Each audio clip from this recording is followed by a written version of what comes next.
We're gonna cook the curry. Nagluluto tayo ng curry, asparagus, and cauliflower plus salmon. So, na-pre-cook ko na yung salmon. Ilalagay ko dyan after ko mailagay ang coconut milk. So, lagay na natin yung coconut milk.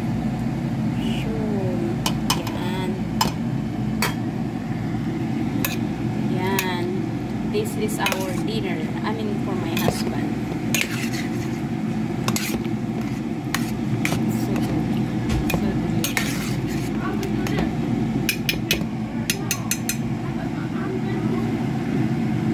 This is our final touch. Okay, we're gonna return the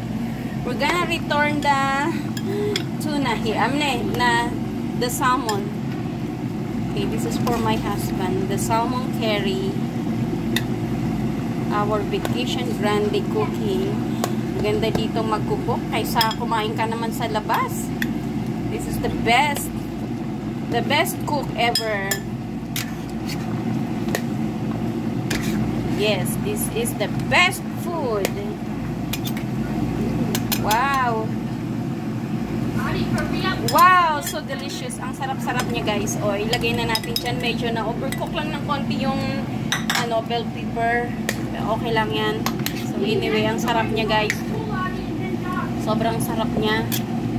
So, hindi na natin siya lalagyan ng turmeric konti na lang. So, here is our final touch. Talagang, it's very beautiful. It's very good to explore the food. Ang ganda. Which one? No, you pulled.